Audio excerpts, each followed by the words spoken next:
വരൂ വരൂ വരൂ. മോനെ അകത്ത് ചെന്നിരുന്ന് പഠിക്കും. ചെല്ലും. ഇവിടെ ഇരുന്ന് സംസാരിക്കുന്നോ അതോ ബെഡ്റൂമിൽ ഇരുന്ന് സംസാരിക്കുന്നോ? വീട്ടിൽ വരുന്നവരോട് കുറച്ചുകൂടെ മര്യാദയാവാം. ഭർത്താവിന്റെ കാമുകിയോട് എത്രത്തോളം മര്യാദ കാണിക്കണമെന്ന് എനിക്കൊന്ന് പറഞ്ഞു തന്നാ കൊള്ളാം. എനിക്ക് ഇന്ദു ചേച്ചിയോട് അല്പം സംസാരിക്കണം. അതിനാ ഞാൻ വന്നത്. ഓഹോ, എന്നാ പിന്നെ ഇത് നേരത്തെ പറയണ്ടേ? എന്താ പറയാനുള്ളത്? ഞാനിവിടുന്ന് മാറി തരണമെന്നോ അതോ എന്റെ ഭർത്താവിനെ വിട്ടു തരണമെന്നോ? മധുസാറിന് നിങ്ങൾ കാര്യം അറിയാതെ തെറ്റിദ്ധരിച്ചിരിക്കുകയാണ്. ശരിക്കും ധരിപ്പിക്കാനായിരിക്കും ഈ എഴുന്നള്ളത്ത്. ഞാൻ പറയുന്ന സത്യമാണ്. മതി, നിർത്ത്.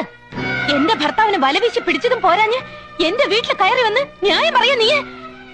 ഞാനായതുകൊണ്ട് ചൂലെടുത്ത് അടിക്കുന്നില്ല. ഇന്ദു എന്തൊക്കെയാ പറയുന്നത്? നീ സ്വഭാവം ഇല്ലേ നിനക്ക്? ഇല്ല, അതുകൊണ്ടാണല്ലോ സ്വബോധവും സൗന്ദര്യവും ഉള്ളവരുടെ കൂടെ കൂടിയത്.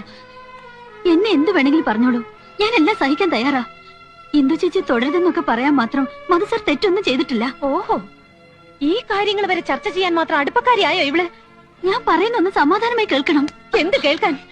നീയും എന്റെ ഭർത്താവെന്ന് പറയുന്ന ഈ മനുഷ്യനും കൂടി നടത്തുന്ന പ്രേമ നാടകത്തിന്റെ കഥയോ? ചങ്കിൽ കൊണ്ടുവല്ലേ? തെറ്റ് ചെയ്യാത്തവരാണെങ്കിൽ പിന്നെന്തിനാ ഈ പൊള്ളല്? നീ ആദ്യം വന്ന വഴി പോവാൻ നോക്ക്, അല്ലെങ്കിൽ ഞാൻ വല്ല അതിക്രമവും കാണിക്കും.